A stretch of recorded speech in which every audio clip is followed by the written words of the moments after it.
Vir wie maak jy die deur in jou huis oop? Jou huis, figuurlik bedoel, jou huis, jou liggaam. Ons is die tempel van God. Ons is 'n tempel. Weet jy nie, jy's 'n tempel.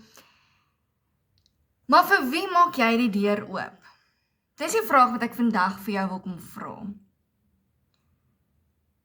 Ek wil begin met 'n ding wat ek by elkeen wil los, 'n gedagte. Jesus is 'n gentleman. Satan, not so much. Satan bars in by 'n huis.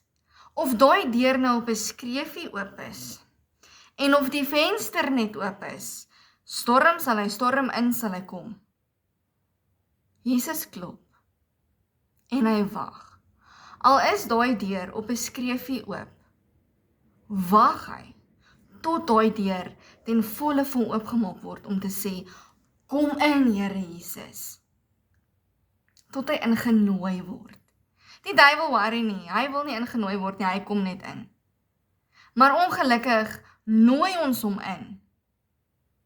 Al weet ons dit nie altyd nie. Wat laat jy toe in jou lewe?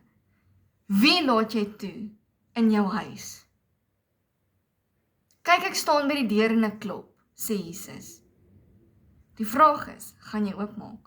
Ons almal as iemand by ons kom kuier, as ons, hallo, kom in, welkom. En 'n ongenooide gas, wat maak jy? Gaan uit.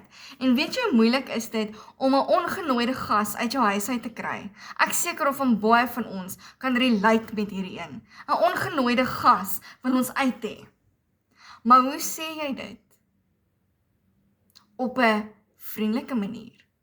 Ja, dis mense, so jy hanteer maar die mense, maar die duiwel jaag jy weg.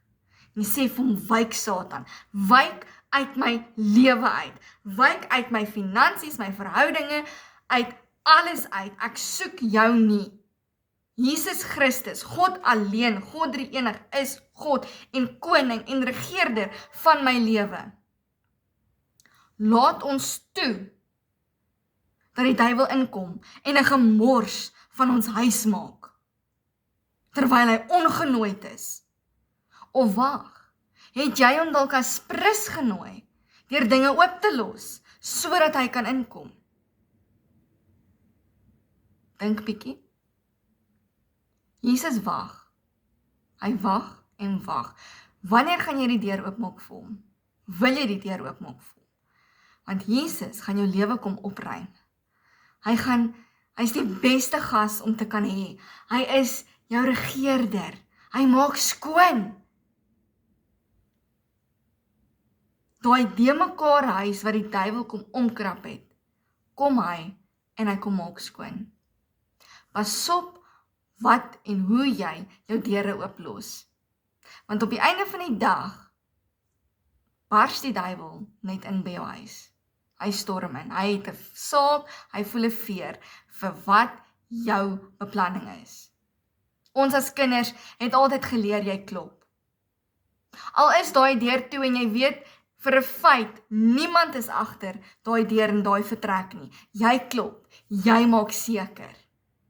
En jy maak seker, as daar iemand is, dat hulle vir jou sê, kom binne, voor jy ingaan. Anders wag jy buite. Die duiwel, hy doen nie dit nie. So wanneer gaan ons vir 'n slag die deure toemaak vir die duiwel? Die deure, die vensters, alles gaan toemaak vir die duiwel en actually die deur oopmaak vir Jesus. Hom welkom heet en sê, kom binne, Here. Ek het uitgesien om u in te laat. Ek dink dis tyd dat ons vir 'n slag die deur vir die Here oopmaak. Hy wag vir jou. Hy staan by die deur en hy klop. Moenie toelaat dat die duiwel vat kans kry om in te kom in jou lewe nie. Maar hou die deur oop vir Jesus Christus. Wat se deur gaan jy vandag oopmaak? En vir wie gaan jy daai deur oopmaak? Vir die duiwel of vir Jesus?